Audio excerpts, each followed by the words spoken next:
बैठक जो किया गया है तो मेन मकसद है कि बीजेपी को वोट दिलवाने के लिए, और बीजेपी जो है आदरणीय उम्मीदवार हैं आदरणीय राजीव प्रताप रूढ़ी जी, जो कि बहुत काफ़ी लोकप्रिय नेता हैं। और शुरू से आज तक जितना विकास 50 साल में नहीं हुआ उतना विकास ही अपने संसदीय काल में किए हैं। आरजेडी के लोगों का कहना है कि यहाँ पे 10 सालों में बिल्कुल विकास नहीं हुआ। प्रधानमंत्री जो है बिल्कुल फेंकू व्यक्ति हैं, जो केवल फेंकते हैं, कुछ करते नहीं। क्या कहना चाहिए इस पर? आरजेडी के लोगों को आंख पर चश्मा जो है सो ब्लैक चश्मा लगा हुआ है। उन लोगों को गलती सब लौकता है, और विरोधी का मतलब यह नहीं होता है कि जायज़ काम को भी नाजायज़ करे। हमारे प्रधानमंत्री तो इंटरनेशनल विदेश वाले लोग भी इनको गुरु मान लिए, और हमारे नेता जो है राजीव प्रताप रूढ़ी जो काम नहीं किए, राजीव प्रताप रूढ़ी का देन है पुल बनाना, सब कुछ करना। मुख्यमंत्री सहायता कोष से कम 100-200 आदमी को भयंकर बीमारी में इलाज के लिए पैसा दिलवाना। हर तरह के जितना विकास किए हैं तो उतना कभी नहीं किए। लालू जी जीते हुए थे और जीते हुए थे, लेकिन कभी कोई कहे तो कि हाँ एक बार उनसे मुलाकात हुई है, लाठी से लेकर पिटवा कर खेत देता था। भेंट करने के लिए मैं कहता हूँ कि एक बार हमारे यहाँ उनको मालूम हुआ कि डॉक्टर अर्जुन लेबर यूनियन के अध्यक्ष हैं, और वो जब हार गए तो वो हमारे यहाँ टेलीफोन किए कि आप ज़रा हमसे मिलिए। तो हम कहे कि काहे को मिलने जाएंगे। मेरे मित्र हैं यहाँ पर प्रभुनाथ शर्मा जी बैठे हुए भी हैं यहाँ पर, तो ये लोग वहाँ 2 आदमी को भेजे, और उसके बाद में उनसे बात होने लगी।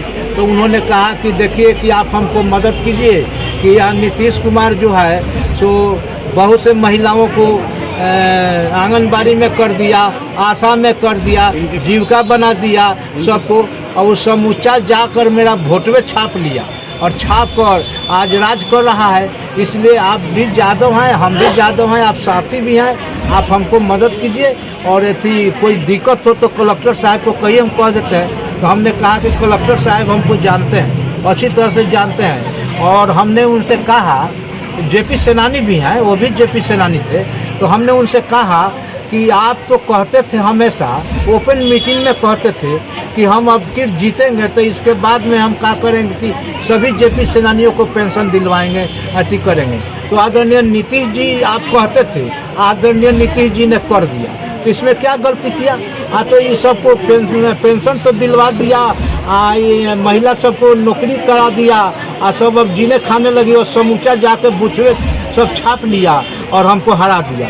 तो फिर आप आइए दिल्ली भी गए उनके निवास पर।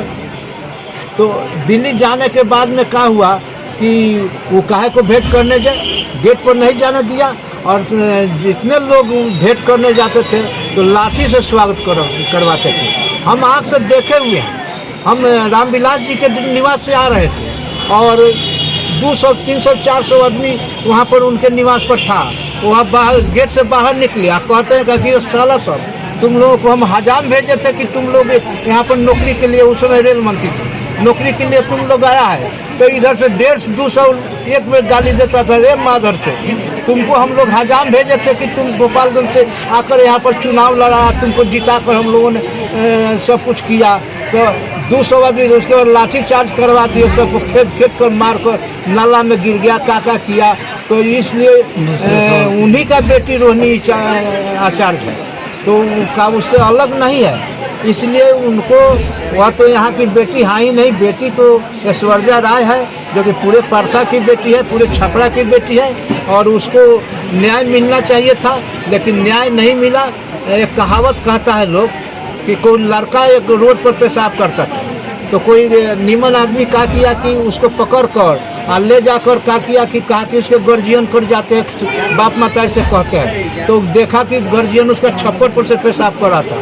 मान लीजिए कि ऐश्वर्या राय बच्ची थी, नादान थी, जितना परिपक्व आप और हम हैं उतना तो परिपक्व मेरे बेटा बेटी नहीं है। शादी हुआ, उनका भी लड़का नादाने था, चाहे कुछ भी है, आपस में कुछ बात कहीं बिगड़ा भी तो गार्जियन का काम है कि मिला जुला कर समझा बुझा कर परिवार को रखना। तो जब ऐश्वर्या राय का केस लालू जी के यहाँ गया, राबड़ी जी के यहाँ गया, तो इन लोगों ने कहा किया कि पूरे सामान उमान लदवा कर ट्रक पर घर से बाहर कर रोड पर बिगवा दिया। तो वही हाल हुआ कि रोड पर पेशाब कर रहा था लड़का, तो गार्जियन छप्पर पर से कर रहा था। तो गार्जियन को मिला जुला कर समझा बुझा कर रखना चाहिए। तो ये भी ऐश्वर्या राय को निकाल कर बाहर कर दिया, जिसका कि केस आज भी चल रहा है। तो वह सब काम नहीं होता है। वह तो लालू जी, आदरणीय लालू जी तो उटपटांग बात करते करते सीएम बन गए, सब कुछ हो गए, इसलिए उटपटांग कार्य करना वो बंद नहीं किया और न उनके राज में कभी विकास हुआ। और तेजस्वी जी जो आज जो एथी कर रहे हैं, तेजस्वी जी जंगल राज देखने नहीं किया। जब जंगल राज चल रहा था 2005 के बाद में नीतीश जी का राज जब हुआ, तब क्राइम अपहरण सब बंद हुआ। नहीं तो अपहरण होता था, थाना पुलिस को कौन कर, बैंक लोग चोरी के डर से बैंक में रुपया रखता था तो बैंक डकैती हो जाता था। अपहरण का तो कारखाने खुल गया था। तो यह सब तेजस्वी जी अभी देखे नहीं हैं और मौखिक रूप से भांज देते हैं कि 1 करोड़ लोगों को नौकरी देंगे। नौकरी दिए आदरणीय नीतीश जी, अब भांजते चलते हैं ई। और यादव जितने भी बुद्धिजीवी यादव है, कोई उनके साथ नहीं है। किसी को छलवा कीजिएगा, एक बार कीजिएगा, बार बार छलवा कीजिएगा तो वो नहीं छला सकता है। और यादव ऐसा जाति है कि जब आपको समझेगा कि हमारे भलाई करते हैं, हमारे लिए मरते हैं, तो अपना सर भी कटा देगा। और जब समझ जाएगा कि नहीं हमसे धोखा करते हैं, तो उसको सर भी काटने में देर नहीं लगती है। यह यादव का इतिहास रहा है। इसलिए यादव उनके पक्ष में नहीं है। MY समीकरण सब चला गया, कोई पक्ष में नहीं है। और दंगा जब से भी नीतीश जी का शासन आया है, आदरणीय मोदी जी का शासन आया है, तो पूरे विदेश लोग उनको गुरु मान लिया। और पूरे विदेश, चाइना जो इतना उटपटांग बोलता था वो भी संत हो गया, सब संत हो गया और सब उनको गुरु मान रहा है। और उस समय से हिंदू मुस्लिम का दंगा होना भी बंद हो गया, बिल्कुल बंद हो गया दंगा। और दंगा उस समय भी लालू जी कराते थे, हमने देखा है। सिटी में मारकाट हुआ, जाकर यादव 10 को लड़का जाकर ठूर दिया। मुसलमान लोग कुछ हिसाब खोज रहे थे कि हमको भी आरक्षण दीजिए, हम लोग उसका वोट लेते हैं, आरक्षण नहीं देते हैं। तो वो क्या किया, लेके छुड़वा दिया। उसके बाद में तब आया लोग कंप्लेन करने के लिए, तो गए लालू जी, हम हो गए थे साथ, उस समय हम उन्हीं के साथ थे। तो गए तो वो कहता है वो लोकल लफंगा जो गया था वो भी साथ ही था। तो कहा कि यही लोग तो मारे हैं पीटे हैं। तो झूठो खानी लालू जी खिसलाया कि रे छोटा सब काहे मारा पीटा है। और झूठों के भाषण देते थे कि 1 मुस्लिम मरेगा तो हमारा 100 यादव मरेगा, ऐसा नहीं हो। तो फूट डालो, राज करो वाला नीति उनमें है। और उनका बेटा भी वही पढ़ाई पढ़ कर झूठ बोलते चलता है, 1 करोड़ आदमी को नौकरी देंगे, ये करेंगे वो करेंगे, टोटल झूठ बोलता है। अच्छा, जितना जो बंगलर है, जितना जो लुटेरा है, समूचा एक ग्रुप हो गया, महागठबंधन बनाए हुए हैं। अच्छा, ईडी किसी का बाप का है,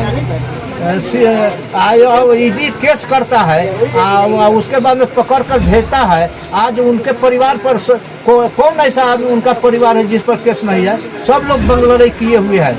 मोदी जी का कोई केस नहीं है, नीतीश जी को कोई केस नहीं है, आदरणीय योगी जी हैं यूपी के मुख्यमंत्री, कोई केस नहीं। ये लोग लूट घपला और घोटाला करेगा किसके लिए? आदरणीय नीतीश जी का भी कोई संतान है भी तो कहता है कि हम पीछे मतलब नहीं। आदरणीय मोदी जी का तो संतान नहीं है और वो किसके लिए घपला करेंगे?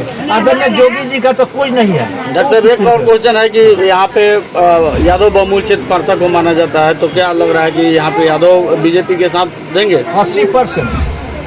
80% बीजेपी को साथ देगा। आदरणीय चंद्रिका राय भी इनको साथ दे रहे हैं। आदरणीय परिवारवाद से ग्रसित आदरणीय लाल बाबू राय MP हुआ करते थे,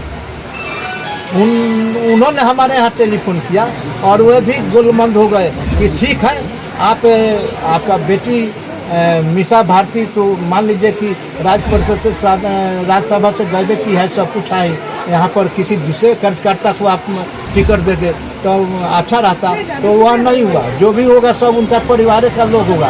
80% बुद्धिजीवी यादव इनके साथ में राजीव प्रताप रूढ़ी को वोट देने जा रहा है और सब लोग है। और इनका जो वोट है सो बुद्धिजीवी का है, गुमसुम है, वोट चिल्लाता नहीं है। और उनका जो वोटर है कि ये को वोट देगा चाहे नहीं देगा, वोट देने जाएगा चाहे नहीं जाएगा, लेकिन चायखाना पर ज़्यादा हल्ला करता है, ये करेंगे वो करेंगे, लूट करेंगे, मार देंगे, गोली चला देंगे, बस मुँह जबानी वोट गिरा लेता है, गिराएगा चाहे नहीं गिराएगा।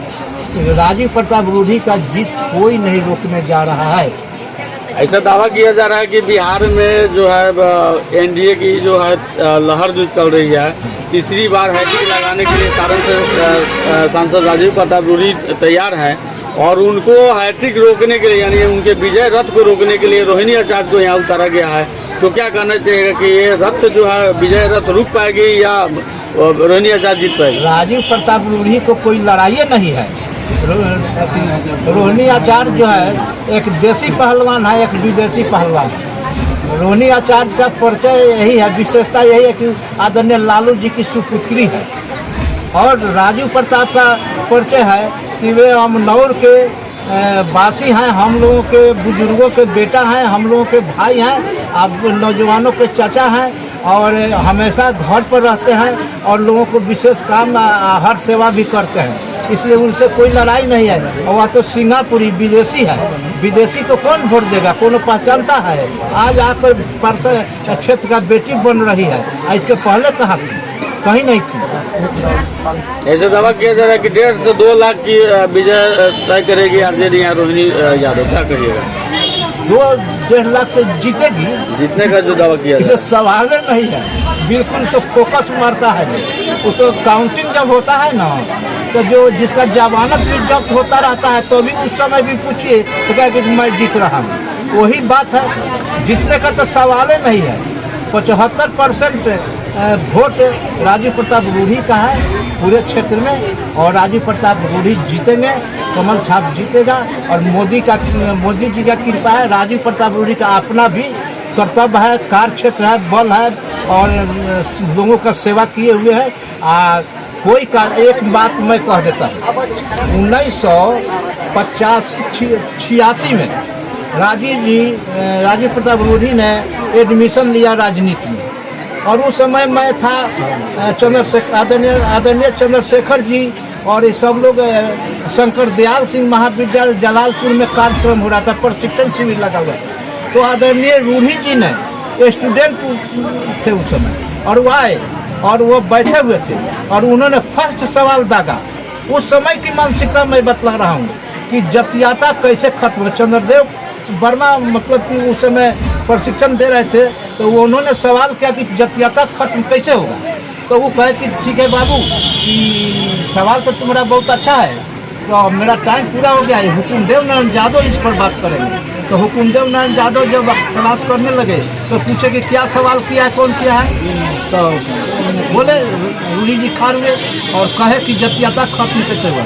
जातीयता खत्म के विषय में पूरे प्याज जैसा छिल कर हुकुमदेव नारायण यादव ने बतला और इन्होंने इसको स्वीकार किया। तो मैं उस समय से उनसे मेरा संपर्क है, हमारे 40-45 वर्ष की दोस्ती और हितैषी भी है। कुछ भी होगा तो हम उनके साथ रहे हैं, रहेंगे भी। तो उनके यहाँ जातीयता नाम का कोई चीज़ है नहीं और जातीयता रहता तो ये आलम साहब सेवा नहीं करते। जातीयता रहता तो मुख्यमंत्री सहायता कोष से लोगों को मदद नहीं करवाते, हर कास्ट के लोग को मदद करवाते हैं। देखिए 3 चीज़ में जातीयता नहीं करना चाहिए, डॉक्टर के, वकील के और नेता में।